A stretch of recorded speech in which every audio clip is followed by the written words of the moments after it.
Hello friends, आज हम देखेंगे इंटरव्यू जाते समय हमने कौन सी चीज़ों का ध्यान रखना चाहिए। और हम लोग बहुत बार ऐसा होता है कि हम इंटरव्यू होने के बाद हम लोगों को पछतावा होता है कि हम लोगों ने जो मिस्टेक्स किया है वो नहीं होना चाहिए बोल के हम लोग बाद में उसके ऊपर सोचते हैं। ये सब चीज़ें हमने पहले ही सोचना चाहिए। जैसे कि जब भी हम इंटरव्यू के लिए जाते हैं तो उस समय आप जैसे सुबह का इंटरव्यू है या दोपहर के बाद में है, तो आपने एक तो नाश्ता करके, अगर सुबह का इंटरव्यू है तो पूरा नाश्ता करके आपने जाना चाहिए। दूसरा, अगर दोपहर के बाद है तो आप खाना खा के जाना चाहिए। बहुत बार हम लोग इंटरव्यू जाना बोल के नाश्ता और खाना सब कुछ भूल जाते हैं और होता यूँ कि जब हम सुबह 9 बजे जाते हैं, इंटरव्यू 2 बजे होता है, तो उस उसके टाइम में आपको थोड़ा भूख लगने का चांसेस है, तो उसमें बहुत सारे मिस्टेक होते हैं कि हम लोग इंटरव्यू नहीं दे पाते अच्छा-सा या रिटर्न चले आते हैं। तो ये छोटी-सी चीज़ है, वो भी आपने देखना चाहिए। जैसे हम लोग जो मोबाइल है, हाथ में आपके वॉच रहता है, कि वो ध्यान रखें कि वो सब साइलेंट होना चाहिए। बहुत बार इंटरव्यू चल रहा है और हम लोग मोबाइल हमारा साइलेंट नहीं रहता है, तो मोबाइल का रिंग भी अगर बज गया, तो क्या हो जाता है, बहुत सारा डिस्टर्ब आपको हो जाता है। आपको एट लीस्ट वो वाइब्रेशन भी नहीं करना चाहिए मोबाइल, ताकि आपका पूरा फ़ोकस इंटरव्यू देने में हो। ये सब आपने इंटरव्यू जाने के पहले जो है, ये सब चीज़ें आपने देखना चाहिए। जैसे बहुत बार होता है कि कोई इंटरव्यू में जा रहा है, तो आप जो ड्रेस पहन रहे हो, वो थोड़े अच्छे होने चाहिए। अच्छे मतलब साफ-सुथरा होना चाहिए। भले वो नया ड्रेस नहीं है तो भी चलेगा, बट वो क्या चाहिए, साफ-सुथरा चाहिए, कहीं पे दाग नहीं चाहिए। बहुत बार आपका जो पहराव है, उसके ऊपर ही इंटरव्यू जो लेने वाला है, वो आपको जज करता है। बहुत सारा चीज़ें आपको जज किया जाता है कि आप कैसे होंगे। आपके चेहरे से समझ में आता है, आप अगर एकदम गुस्से में हैं और कुछ हँस भी नहीं रहे और आपका बहुत टेंशन में दिख रहे हैं, तो आप इंटरव्यू नहीं दे पाएँगे या सामने वाला आपको वैसे ही जज करेगा। तो कभी भी हसतमुख आप इंटरव्यू के लिए जाना चाहिए। आपका जो यूनिफ़ॉर्म है, वो साफ-सुथरा होना चाहिए और बेसिकली इन करके आप जाना चाहिए। क्योंकि जो आप इंटरव्यू के लिए जा रहे हैं, जैसे आप ऑपरेटर के इंटरव्यू क्यों जा रहे हैं, तो आप कोट-विट पहन के मत जाइए, क्योंकि वो इंटरव्यू तो ऑपरेटर के लिए है। आपको तो पहले पता होना चाहिए कि हम कौन से इंटरव्यू के लिए जा रहे हैं। वो कंपनी का जो प्रोफाइल है, आपने वो पढ़ना चाहिए कि जैसे हम फोर्जिंग डिवीज़न में जा रहे हैं, हम कोई मशीनिंग डिवीज़न में जा रहे हैं, हम कोई हार्डनिंग टेम्परिंग डिवीज़न में जा रहे हैं, या वहाँ पे वैकेंसी कौन से डिपार्टमेंट में है, क्वालिटी में है, मेंटेनेंस में है, प्रोडक्शन में है, इंजीनियरिंग में है या स्टोर में है। जो भी डिपार्टमेंट में आपका इंटरव्यू है, जिस रिलेटेड आपका इंटरव्यू है, उसके बारे में आपको पहले से जानकारी चाहिए। आप ऐसा बोलेंगे, सर मैं कैसे इसको याद करूँ? ऑनलाइन आप सब कंपनी का प्रोफाइल आपको मिल जाता है कि ये कंपनी में क्या प्रोडक्ट मैन्युफैक्चरिंग होते हैं। और बहुत बार ऐसा होता है कि इंटरव्यू में वो उनके प्रोफाइल के बारे में ही पूछते हैं। आप पहले कौन से कंपनी में काम किया, वहाँ पे क्या आपका स्टेटस था, आप वहाँ पे क्या करते थे, वो तो बात वो पूछेंगे ही, बट उसके बाद में वो ये पूछेंगे कि आप हमारे काम के कितने हो? तो वो अगर आपको उनको फोर्जिंग डिपार्टमेंट में आदमी लेना है, तो आपको फोर्जिंग डिपार्टमेंट के बारे में बोलेंगे, डाई का मटेरियल कौन-सा है, टेम्परेचर कितना रखना चाहिए, कोल्ड फोर्ज क्या है, हॉट फोर्ज क्या है, मटेरियल के बारे में आपको पूछेंगे, श्रिंकेज के बारे में आपको पूछेंगे। अगर आप सीएनसी, वीएमसी मशीनिंग का, प्रोडक्शन का सुपरवाइजर के इंटरव्यू के लिए जा रहे हैं, तो वो आपको सीएनसी, वीएमसी का प्रोग्रामिंग पूछेंगे। ये आपको पहले पता होना चाहिए कि वो उसने वहाँ पे जाके मुझे प्रोग्रामिंग पूछा। अरे आप जब प्रोडक्शन में जब सीएनसी वीएमसी का लाइन का shop incharge, line incharge, supervisor, executive बोल के आप अगर इंटरव्यू को जा रहे हैं, तो आपको ऑब्वियसली वो आपको पूछेंगे कि आपको इसका प्रोग्राम आता है क्या, सेटिंग आता है क्या, आप टूलिंग के बारे में आपको क्या नॉलेज है, आप क्या प्रोडक्ट डेवलप कर सकते हैं, काइजन्स के बारे में आपको पूछा जाएगा। तो हमेशा आप ध्यान रखिए, जब भी आप इंटरव्यू के लिए जा रहे हैं, तो आप वो कंपनी का जो प्रोडक्ट्स है, उसके बारे में पूरी जानकारी आप ले लीजिए। उसके बाद में ही आप वहाँ पे बोल पाओगे या उसके बारे में आप स्टडी कीजिए। दूसरा, आपका जो रिज्यूम है, वो अपडेट होना चाहिए। अपडेट मीन्स बहुत बार ऐसा होता है कि हमने कभी 2 साल पहले इंटरव्यू के लिए एक रिज्यूम बनाया था और बाद में हम लोग उसको चेंज नहीं किया, ऐसे ही घाई गड़बड़ में वही इंटरव्यू के लिए आप रिज्यूम उनके सामने रख दिया। तो प्रॉब्लम ऐसा होता है कि हमें ये तक पता नहीं कि वो रिज्यूम में क्या लिखा हुआ है, कहाँ का एक्सपीरियंस, कौन से ईयर में, कौन से कंपनी में था, कभी कभी हम लोग झूठ लिख देते हैं तो वहां पे आप पकड़े जाते हो। और इंटरव्यू में रिज्यूम ऐसा भी होता है कि किसी का रिज्यूम ले लिया, मेरा नाम डाल दिया और कंपनी चेंज करना ही भूल गया, ऐसा भी बहुत बार होता है। तो ध्यान रखिए, आपका रिज्यूम आपने इंटरव्यू के पहले पूरा के पूरा रीड करना चाहिए। जब आप इंटरव्यू जो लेता है उनके सामने जब आपका रिज्यूम जाता है तो रिज्यूम देख के ही आपको बात करता होता है कि आपने पहले कौन से कंपनी में काम किया, आपका वहां पे रोल क्या था, आप कितना साल वहां पे काम किया, आपने वहां पे क्या क्या डेवलपमेंट्स किए, आप हमारे यहाँ क्या डेवलपमेंट्स करेंगे, आपको क्या, आपके स्कोप में क्या क्या है, ये चीजें आपको पूछा जाएगा। आप आप ऐसा होता है कि मैं सुपरवाइजर था और सुपरवाइजर का काम क्या है ये तक आपको पता नहीं, क्योंकि आपका पहले कंपनी का एक्सपीरियंस ऐसा है कि सुपरवाइजर बोले तो आने का, जॉब उसको बताने का और बस जो भी काम चल रहा है वो काम आप करने का। मतलब सुपरवाइजर का काम है कि इंसर्ट ला के दे दो, हैंडलोज ला के दे दो, कॉटन ला के दे दो, मटेरियल ला के दे दो, ऐसा नहीं है। इसके अलावा भी सुपरवाइजर्स के बहुत सारे काम होते हैं, वो आपको पता होना चाहिए। तो इंटरव्यू जाते समय आपका रिज्यूम जो है वो बहुत अपडेटेड चाहिए। हो सके रिज्यूम के एक कॉर्नर में आपका फोटो लगा दीजिए। रिज्यूम अगर कलर प्रिंट मार सकते हैं तो और अच्छी बात है, क्योंकि वो कलर प्रिंट में जो आपका फोटोज है वो अच्छा सा उनको दिख जाता है। अगर फोटो नहीं मार सकते तो आप एक पासपोर्ट साइज आपके रिज्यूम के ऊपर आप आपका फोटो वहां पे दे दीजिए। दूसरा, उसके ऊपर जो कॉन्टेक्ट नंबर है वो बहुत बार बंद रहता है, कभी कभी हम दूसरा नंबर दे देते हैं, वो आपका वहां पे प्रॉपर होना चाहिए। आपने जो एड्रेस बताया वो आपका वहां पे होना चाहिए। दूसरा, हम लोग हमारे सेल्फ कुछ लिखते हैं, जैसे कि मुझे कुछ क्रिकेट खेलने का छंद है, जैसे ऑदर जो भी है उसके बारे में आपको बहुत बार क्वेश्चन पूछा जाता है। ये मैं ऑदर बोल रहा हूँ, जो तो आप काम कर रहे हैं उसके बारे में तो आपको पूछने वाली ही है वो, बट उसके अलावा जो हम कॉपी करके लिखते हैं उसके बारे में बहुत कुछ आपको पूछा जाता है। आपके फैमिली बैकग्राउंड के बारे में बहुत सारा कुछ चीजें पूछा जाता है। जैसे इंटरव्यू के पहले आप अगर ये प्रिपेयर नहीं करेंगे तो ये प्रॉब्लम आपको बहुत बार फेस करना पड़ता है कि वो पूछते हैं आपके माताजी पिताजी क्या करते हैं, आपके भाई बहन क्या करते हैं, आपको कितना खेती है, आपका बिजनेस है कि क्या है। आप देखिए, जब भी इंटरव्यू के लिए मैं जा रहा हूँ और मैं अगर बात किया कि सर मेरे घर में 15 एकड़ खेती है और वो बहुत अच्छी है, मेरे पिताजी गवर्नमेंट सर्वेंट हैं, माताजी भी गवर्नमेंट सर्वेंट हैं, भाई कई डॉक्टर है, सिस्टर कई और गवर्नमेंट ऑफिस में काम कर रही है, तो इसमें से ये समझ में आता है कि आपको जॉब करने की कोई आवश्यकता नहीं है।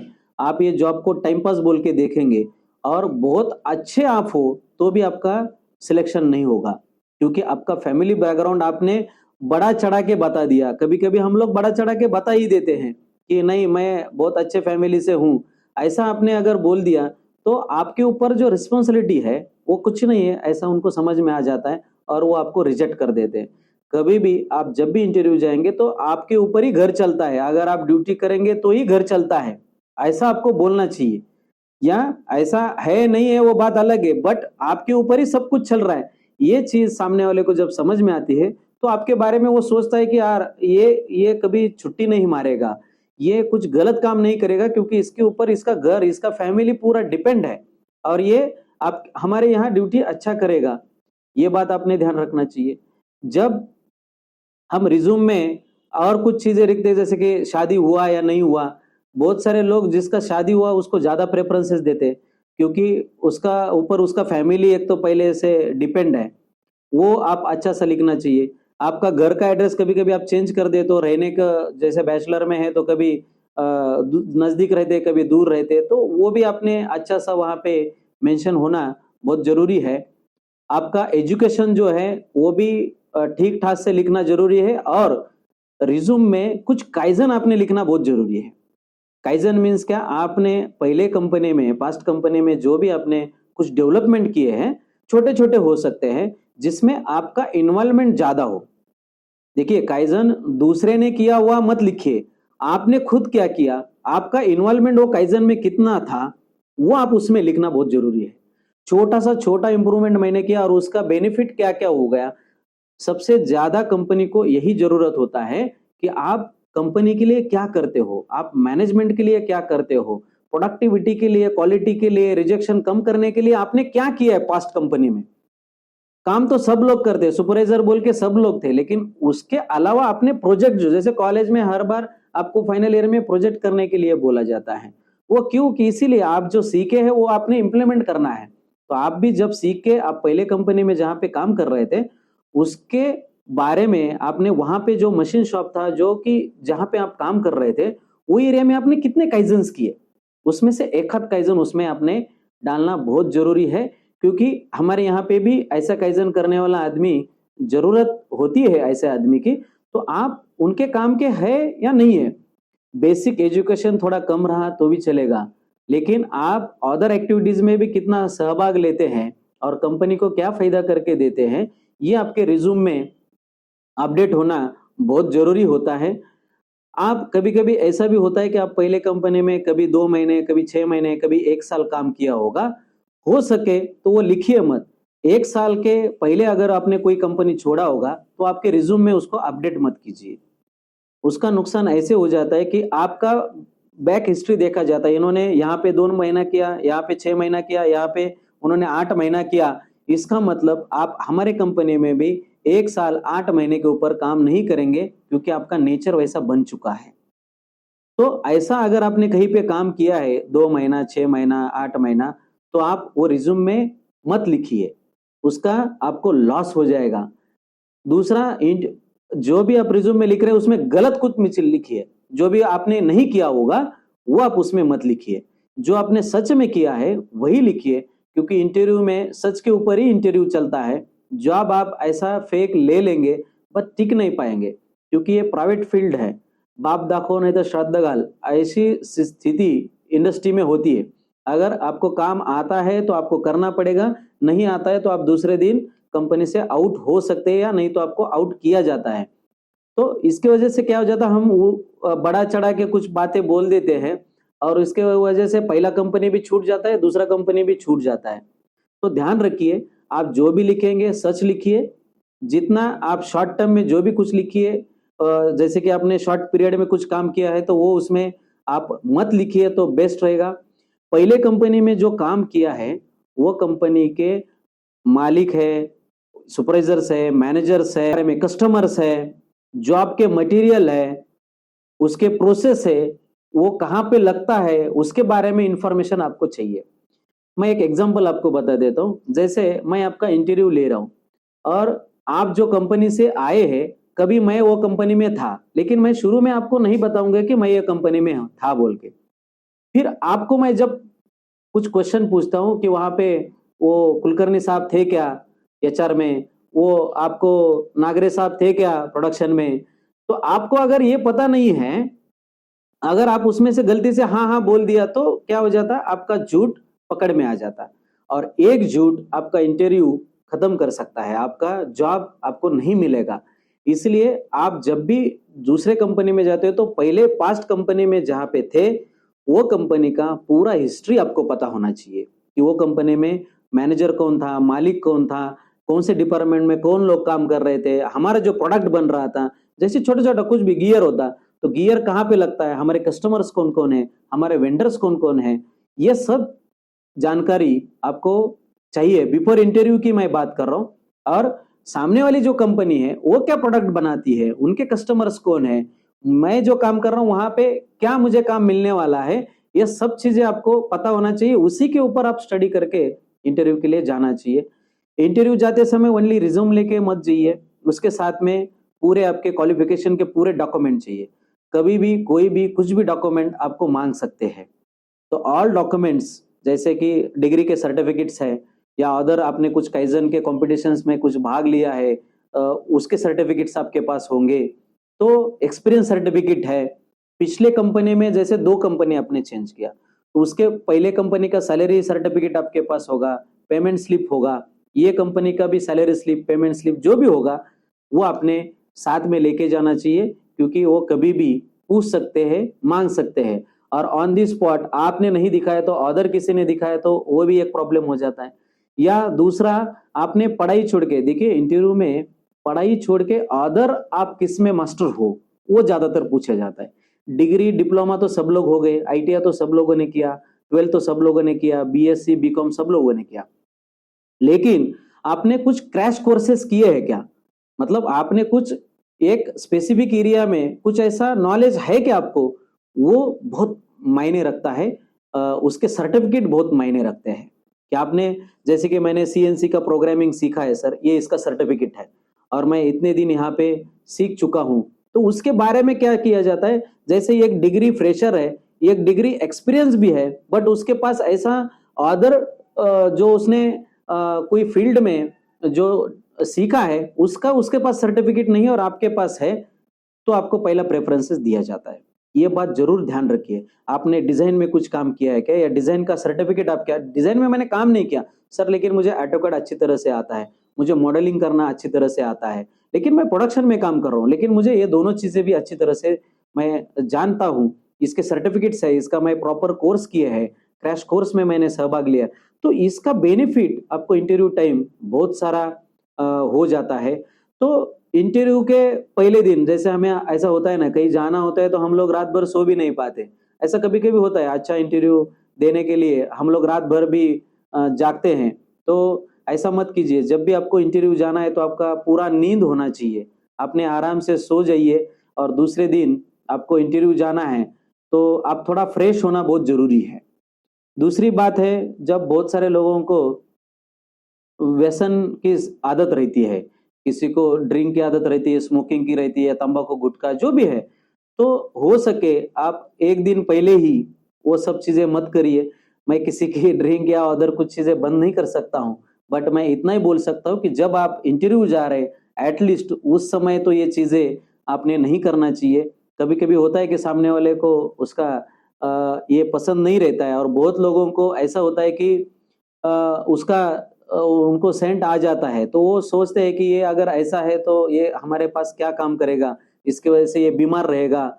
आपकी बीमारी भी उनको पता चल जाती है कि इनको ऐसा इसका आदत होने के वजह से ये छुट्टी ज़्यादा मारेंगे, तो आपको अनसेलेक्ट किया जाता है, ये बात आप ध्यान रखना है।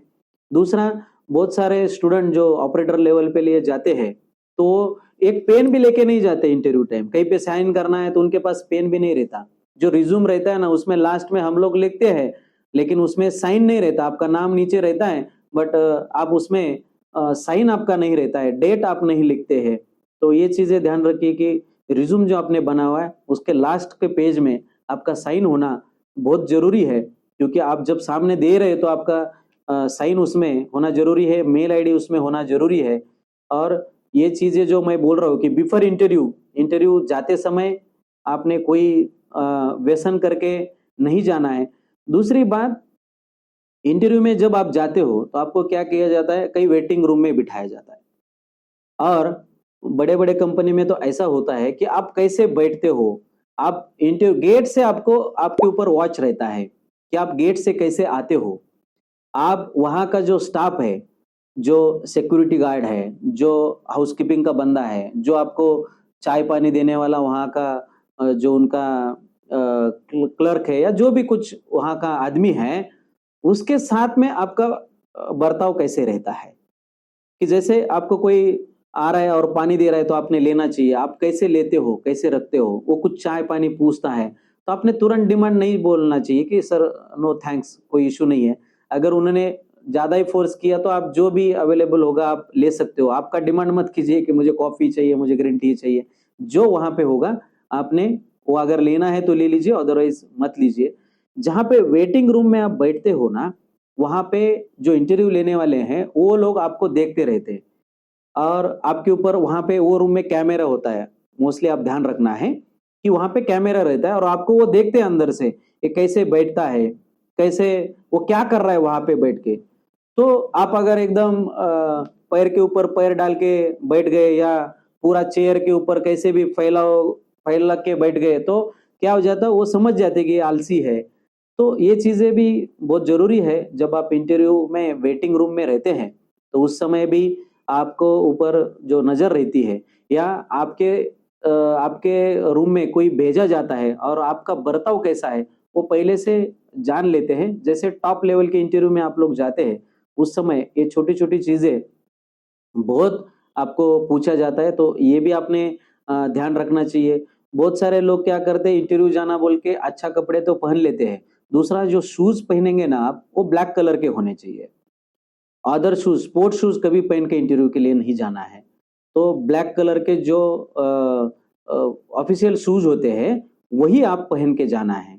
भले ही वो खराब हो तो उसको पॉलिश विलिश करके जाइए, बट ब्लैक कलर के शूज पहन के आपने जाना चाहिए। स्पोर्ट्स शूज में कभी इंटरव्यू में नहीं जाना चाहिए, क्योंकि उसका जो है ना, स्पोर्ट्स शूज का काम अलग जगह पे होता है, हम लोग अलग जगह जा रहे हैं।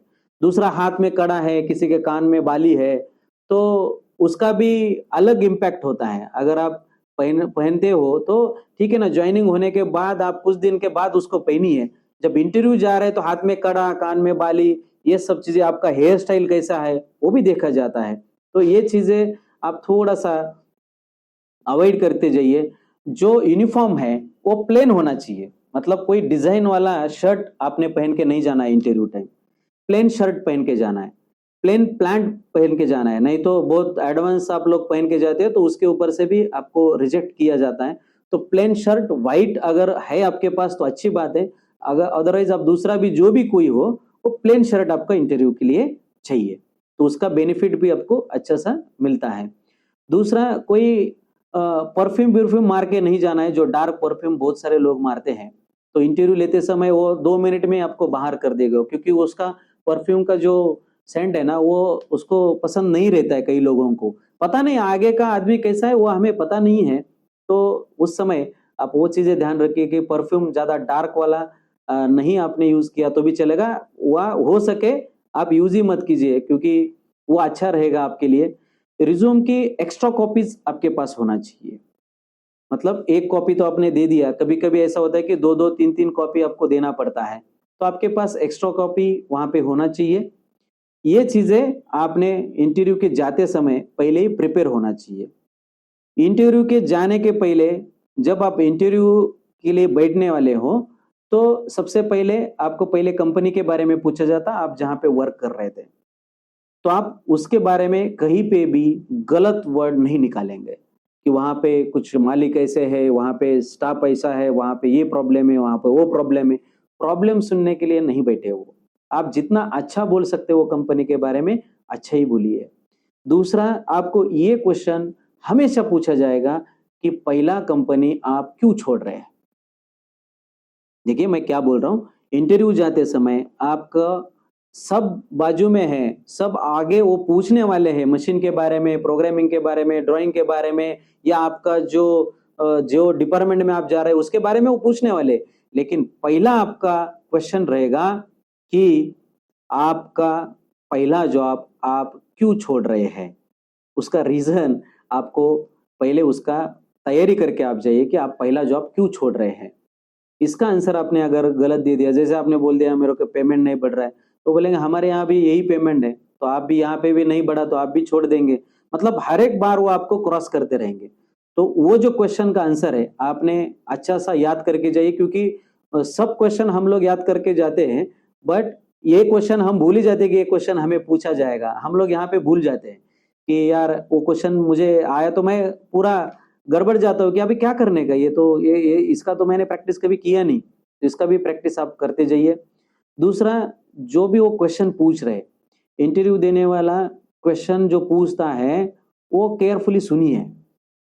हम लोग क्या करते, हमारा पहले कैसे उसका पूरे बात खत्म होने दीजिए, कि उसको बहुत कुछ पूछना होता है। जैसे मैं रुक रुक के पूछूंगा, तो उस समय मुझे पूछना था ये गियर है, और ये गियर में जो आईडी है, तो आपने तुरंत चालू किया, हाँ सर इसको आईडी है, इसको ग्राइंडिंग किया है, इसको बोरिंग किया। अरे मैं पूछ रहा हूं, आप उसका सुन तो लीजिए कि ये इसको आईडी है, इसको ग्राइंडिंग है, इसको लैपिंग करना पड़ता है। उसको टॉलरेंस के बारे में पूछना था, सरफेस फिनिश के बारे में पूछना था। आप क्या कर देते हो, उसका बात बीच में ही टोकते हो, तो ऐसा कभी नहीं करना है। तो वो जो बोल रहे हैं पहले पूरा की पूरा सुन लो। सुनते समय आपका मोबाइल, आपका अदर कुछ भी वहां पे आवाज नहीं आना चाहिए, क्योंकि आप उसमें आपका जो माइंड है ना वो डिस्टर्ब अलग जगह पे जाता है, फिर आप उसका क्वेश्चन सही से नहीं सुन पाते हो, फिर आप रिपीट क्वेश्चन करते हो। कभी भी रिपीट क्वेश्चन नहीं करना। ध्यान रखिए। अगर कई क्वेश्चन ऐसा सीरियस है, हमें सच में ज्यादा समझ में नहीं आया, तो आप ऐसा बोल सकते, सॉरी सर मैं मुझे थोड़ा समझ में नहीं आया। सॉरी, लेकिन ये वर्ड आपको बोलना पड़ेगा, सॉरी सर मैं अच्छा सा समझ नहीं पाया आपका क्वेश्चन। तो वो रिपीट क्वेश्चन करेगा। आपका बोलने का ढंग बहुत अच्छा सा होना चाहिए। आपका पहला जॉब अच्छा है, ये जॉब भी अच्छा है, बट आपको कभी-कभी हो जाता है कि कंपनी में अंदर जाने के बाद आपको लगता है इससे तो मेरा कंपनी बेस्ट है, या कभी-कभी ऐसे लगता है मेरे कंपनी से ये कंपनी बहुत बेस्ट है। तो हम लोग उस समय हमारा बात करने का तरीका बहुत सारा चेंज हो जाता है, तो वो नहीं होना चाहिए। वो एक बात आप ध्यान रखिए। दूसरा, आप आपका जो लैंग्वेज है, आप जो बात करते हैं, तो उस समय ऐसा आप रुक-रुक के नहीं बोलना चाहिए, क्लियर बोलना चाहिए। जो भी बोलना है, क्लियर आप बोलना चाहिए, सामने वालों को भी समझ में आना चाहिए। कभी-कभी सामने वाला क्या पूछ रहा है, उसको समझ लीजिए। वो पूछ अलग रहा होता है, आप बता अलग रहे होते हैं। तो उस समय वो क्या पूछना चाहते हैं, उनको मुझे क्या पूछना है, ये पहले सोचिए ना। एक आप भी पॉज लीजिए। उन्होंने क्वेश्चन करने के बाद एक पॉज लीजिए आप। मैं इंटरव्यू टाइम की बात कर रहा हूं। इंटरव्यू टाइम हम लोग क्या गलती कर देते हैं कि वो क्या पूछ रहे हैं, हम क्या बता रहे हैं, इसमें बहुत सारा डिफरेंस होता है। तो आप वो जो पूछ रहे हैं पहले अच्छा सा अगर समझ लिया आपने, आपको समझ में आता है इनका इंटेंशन क्या है। बहुत बार आपने कुछ ज्यादा बोलने के बाद आपको अलग लाइन में लेके जाते हैं, अलग क्वेश्चंस आपको पूछा जाता है, तो आप उस समय थोड़ा एंग्री हो जाते हैं, यार क्यों ऐसा पूछ रहे, जो पूछना है पूछिए ना। मैं तो सीएनसी मशीन के लिए आया और आप ग्राइंडिंग मशीन का पूछ रहे। वो जानना चाहते हैं कि आप ग्राइंडिंग मशीन भी कितना जानते हो, आप वीएमसी मशीन कितना जानते हो, आप स्टोर का डिपार्टमेंट के बारे में क्या जानते हो, आप सैप सिस्टम के बारे में क्या जानते हो, आप डॉक्यूमेंटेशन के बारे में क्या जानते हो। ये सब चीजें वो जानना चाहते हैं आपसे, और आप उसमें एंग्री हो जाते हैं, सर जो पूछना है वो पूछिए। ऐसा कभी नहीं होता है। वो आपको, जैसे कि आप सुपरवाइजर पोस्ट के लिए गए, और होता यूं कि आपका आंसर देने का तरीका, आपका रहने का तरीका, आपका बोलने का तरीका, आपका एजुकेशन, आपका अदर एक्सपीरियंस ऐसा होता है कि वो आदमी जब भी इंटरव्यू लेता है तो उस समय सोचता है ये तो सुपरवाइजर नहीं, ये तो एग्जीक्यूटिव के लेवल का आदमी है, इनको तो मैं एग्जीक्यूटिव बना दूं। ऐसा होता है।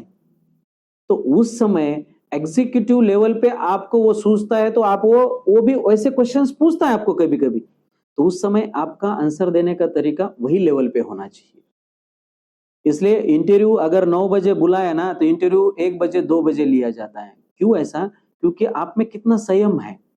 आजकल क्या हो रहा है, बच्चों में संयम ही नहीं है। ये 9 बजे का इंटरव्यू था, अगर 12 बजे ले लिया तो आप बोलते ये कौन सा टाइम हो गया, आपने तो बुलाया था 9 बजे, अभी मैं जा रहा हूं, मैं तो हाफ डे लेके आया। जब भी इंटरव्यू जा रहे हैं ना, फुल डे निकालिए, हाफ डे विफ डे लेके मत जाइए। क्योंकि जब भी इंटरव्यू जा रहे हैं आप, तो पूरा के पूरा आपको वहां पे टाइम देना पड़ेगा, पता नहीं टाइम कितना लगेगा। कभी कभी डायरेक्ट ज्वाइनिंग के लिए भी बोला जाता है, तो अदर एक्टिविटीज भी उनका होता है।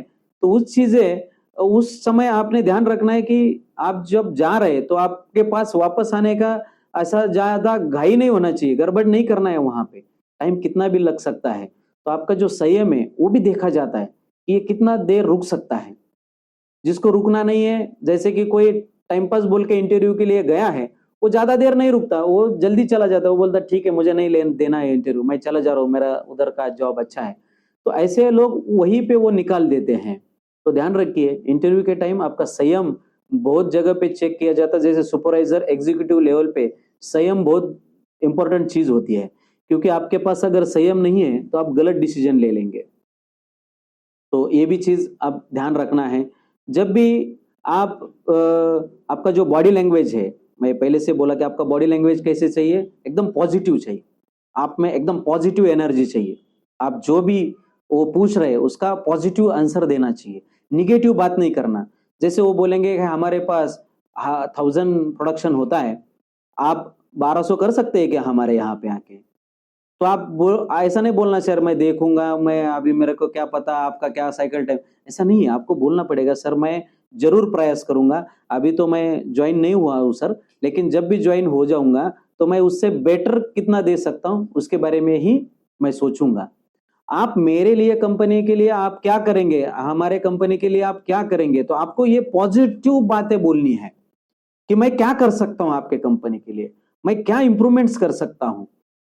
तो वो चीजें आपको जब आप इंटरव्यू के लिए जाते हैं तो वहां पे आपने बोलना चाहिए। कभी कभी ऐसा भी होता है, देखिए, कि आपका जो इंटरव्यू लेने वाला है शायद वो आपके इक्वल भी होता है, जैसे कोई एग्जीक्यूटिव या सुपरवाइजर है, सुपरवाइजर को इंटरव्यू के लिए लिया जाता है। और आप आपको ये समझना चाहिए, आप वो समझ जाइए कि आप जिसको जो इंटरव्यू ले रहा है वो किस मोड में है। कभी कभी ऐसा होता है, देखिए मैं आपको बात करता हूं कि अगर मैं सुपरवाइजर हूं और आप भी सुपरवाइजर के इंटरव्यू के लिए आए, आप मेरे से ज्यादा होशियारी दिखाने का ट्राई नहीं करने का कि मैं बहुत होशियार हूं। आदमी कितना भी होशियार रहने दीजिए, लेकिन जब फर्स्ट टाइम किसी से मिलता है तो उसने उसने साइलेंटली बात करना चाहिए, अनवांटेड चीजें नहीं करना चाहिए। आपका एटीट्यूड अच्छी तरह से होना चाहिए, आपका एटीट्यूड गलत तरीके से नहीं होना चाहिए। तो कभी कभी ऐसा वो सामने इंटरव्यू वाले को लगता है कि अरे ये तो मेरे से ज्यादा ही होशियार है, या कल आके ये मेरे को ही सिखाएगा, ऐसा बोल के भी इंटरव्यू को रिजेक्ट किया जाता है। तो ध्यान रखिए, जब भी आप इंटरव्यू के लिए जाते हैं या जब बात करते हैं तो आपको ये समझ में आ जाता है कि ये क्वेश्चंस कैसे कर रहे हैं। कभी कभी कुछ चीजें आपको ज्यादा पता रहती है जो इंटरव्यू ले रहा है उससे भी, और वो आपको भी समझ में आ जाता है, लेकिन उस समय आप उससे हवा में जाके बात नहीं करना है। आप नहीं नहीं तो आपको तो कुछ भी नहीं आता, मैं ऐसा बॉडी लैंग्वेज हो जाता है। तो ऐसा लैंग्वेज आपका नहीं होना चाहिए। जब भी आप ड्यूटी के लिए जा रहे हैं तो बहुत सारे कंपनी ऐसा पूछता है कि आप कल से या नेक्स्ट वीक से ज्वाइन कर सकते हो। तो ध्यान रखिए, कभी भी ऐसा इतना अर्जेंटली ज्वाइनिंग के लिए हाँ नहीं बोलना है। अगर आपने नेक्स्ट वीक में ज्वाइनिंग कर सकते हैं ऐसा बोल दिया, इसका मतलब आपके पहला जॉब नहीं चल रहा है, आप जॉब पे नहीं हो। दूसरी बात, आप हमारे यहाँ पे आने के बाद भी दूसरा कंपनी इसी तरह से ज्वाइन कर दोगे। कंपनी को छोड़ने के बाद, कंपनी को आपने छोड़ने के बाद कुछ प्रॉब्लम नहीं होता है, खाली अर्जेंट में छोड़ने के बाद प्रॉब्लम होता है, ये बात ध्यान रखना है। तो जब भी आप नए कंपनी ज्वाइन करने वाले हो तो पहले कंपनी में आपको टाइम देना पड़ेगा। आपका जो काम है वो दूसरे न्यू आदमी को सिखाना पड़ेगा, उसके लिए 1 महीना 2 महीना जैसे आपका रिस्पॉन्सिबिलिटी रहेगा। आप ऑपरेटर हो तो कम से कम 1 महीना लगेगा, क्योंकि नया ऑपरेटर उनको भी लेना है, उसको भी ट्रेन करना है, तो इस चीजें में टाइम लगेगा। तो आप लोग कोई भी कंपनी ज्वाइन करते समय, सर 1 महीना लगेगा मुझे ज्वाइन करने के लिए, ऐसा आपको बोलना पड़ेगा। दूसरा, आपके पास अगर ज्वाइनिंग करना है तो सर आपका ज्वाइनिंग अपॉइंटमेंट लेटर आपको आपने लेना चाहिए, और आपने इधर का रिजाइन लेटर भी उनको देना चाहिए। बहुत बार बच्चे ऐसे कर देते हैं कि रिजाइन भी नहीं देते, उधर का जाके ड्यूटी भी करके देखते हैं, फिर अच्छा नहीं लगा फिर वापस आ जाते हैं। तो उन्होंने जो अदर लोग जो 4-5 बुलाए थे, आपने हाँ बोल दिया ज्वाइनिंग के लिए, इसलिए उन्होंने अदर लोगों को रिजेक्ट कर दिया, तो आप अदर लोगों का नुकसान कर रहे। ऐसा नहीं करना चाहिए। और पहले कंपनी में अगर आपने अर्जेंटली छोड़ दिया तो वहां के मैनेजमेंट को प्रॉब्लम होता है आपने अर्जेंट में छोड़ने के बाद। फिर कभी कभी ऐसा होता है कि आगे के कंपनी को हिंट दे देता है कि इसको मत लीजिए, ये सुने मेरे यहाँ पे भी ऐसा प्रॉब्लम किया था, या ये प्रॉब्लम करके आपको जाना ही नहीं है। इसके लिए आपने थोड़ा टाइम पीरियड लेना चाहिए। वो पूछेंगे, वो बोलेंगे आप कल ज्वाइन हो जाए, लेकिन आप नहीं बोलना है, आपने यही समझाना है कि सर मैं जहाँ पे काम कर रहा हूँ वहां पे भी मेरे कुछ रिस्पॉन्सिबिलिटी है, वो जब तक खत्म नहीं होती तब तक मैं आपके पास ज्वाइन नहीं कर सकता हूँ। तो ये बात भी आप ध्यान रखना चाहिए। जैसे इंटरव्यू में जब आप सामने से बात करते हो तो आपका जो आई कांटेक्ट है वो थोड़ा सा अच्छा चाहिए, मतलब आप उसमें आंख से आंख मिला के बात करना चाहिए। लेकिन आंख से आंख मिला रहे बोल के आंख दिखाना नहीं है, आंख मिलाना है उनसे। आपने आंख से भी समझ में आता है कि आप रिस्पेक्टली बात कर रहे हैं कि नहीं कर रहे। ऐसे छोटे छोटे पॉइंट जो है ना, वो आपको बहुत प्रॉब्लम करेंगे जब इंटरव्यू के लिए आप जा रहे हो। तो जब भी इंटरव्यू के लिए जा रहे हैं, जो भी आपका जॉब रहेगा, जिस रिलेटेड आपका रहेगा, उस समय आपको वो पता होना चाहिए कि मैं किस चीज के लिए इंटरव्यू के लिए जा रहा है, वैसा पहराव आपका होना जरूरी है। आप ऑपरेटर लेवल जा रहे हैं, आप सुपरवाइजर लेवल जा रहे हैं, आप एग्जीक्यूटिव लेवल जा रहे हैं, आप मैनेजर लेवल जा रहे हैं, आप प्लांट हेड लेवल जा रहे हैं, जो भी लेवल का आप जा रहे हैं तो उसके साथ में आपका पहराव होना जरूरी है, आपके डॉक्यूमेंट्स आपके पास साथ में होना जरूरी है, आपने जो भी वर्क एक्सपीरियंस होंगे आपके वो सबके सब आपके पास होना चाहिए। आपका सैलरी आपको पहले ही पूछा जाता है कि आप क्या सैलरी पे ज्वाइन करोगे, तो आपको ये भी पता होना चाहिए कि 1000 2000 के लिए कभी भी ड्यूटी नहीं छोड़ना चाहिए। पहला 2000 तो आपने इधर भी बोल दिया तो वहां पे भी बढ़ जाएगा, आपको क्यों ड्यूटी छोड़ रहे हैं उसके बारे में उसका जो क्वेश्चन है वो आपको अच्छी तरह से समझ में आना चाहिए। तो ये छोटी छोटी चीजें आपने इंटरव्यू टाइम ध्यान रखना बहुत जरूरी है। और आपका जो फेस रीडिंग है वो बहुत पॉजिटिव चाहिए, आपने हंस के ही इंटरव्यू में साथ में जाना चाहिए, कहीं सीरियस मोड में या बहुत सारा अलग कुछ हंसना बोले तो कहीं पे भी हंस जाए। जैसे मैं एक क्वेश्चन आपको पूछता हूँ कि वर्नियर कैलिपर का लिस्ट काउंट कितना है, तो आप लोगों को अगर दोनों वर्नियर कैलिपर का लिस्ट काउंट पता है कि डिजिटल वर्नियर और एनालॉग वर्नियर दोनों का भी लिस्ट काउंट पता है, तो आप कैसे बोलते हैं अरे वर्नियर कैलिपर क्या अरे वर्नियर कैलिपर का लिस्ट काउंट तो 20 माइक्रोन है और कौन सा चाहिए आपको, डिजिटल या एनालॉग।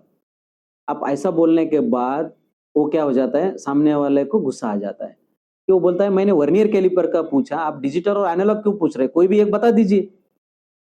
तो उस समय आपने बोलना है वर्नियर कैलिपर का लिस्ट काउंट जो भी आपको पता है सर 20 माइक्रोन है, 0.02 mm है। हाँ, उन्होंने पूछा डिजिटल वर्नियर कैलिपर, हाँ सर उसका 0.01 mm है।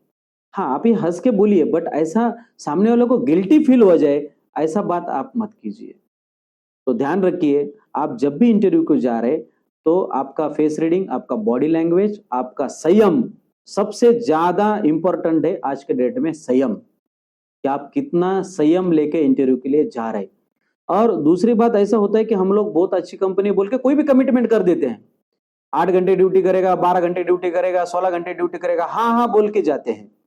आपको नहीं करना है तो मत बोलिए ना, नहीं नहीं नाइट शिफ्ट कंटिन्यू करना पड़ता है 16 घंटे, नहीं कर सकते तो नहीं बोलिए, आप कर सकते हो तो हाँ बोलिए। और आप लोग ड्यूटी ज्वाइन करते समय कुछ भी कमिटमेंट कर देते हो, बाद में आप सब कमिटमेंट भूल जाते हो, तो ऐसा नहीं है। आप जो भी पूछ रहे हैं वो भी उससे गुस्सा मत हो जाइए, ठीक है सर मैं 8 घंटे ड्यूटी कर सकता हूँ, अगर सिचुएशन ऐसा है तो मैं 12 घंटे भी कर सकता हूँ, जो भी आप कर सकते हैं वो बोलिए। फैमिली बैकग्राउंड चढ़ा के मत बताइए, जो है वही बताइए, बड़ा चढ़ा के मत बताइए, उसकी वजह से आपका जॉब जाने का चांसेस है। आपको कभी लगेगा कि इसका मेरा फैमिली का क्या करना है, मेरा सिस्टर क्या कर रहा है, मेरा ब्रदर क्या कर रहा है, मेरे माताजी क्या कर रहे हैं, मेरे पिताजी क्या करना है, इनको क्या करना है।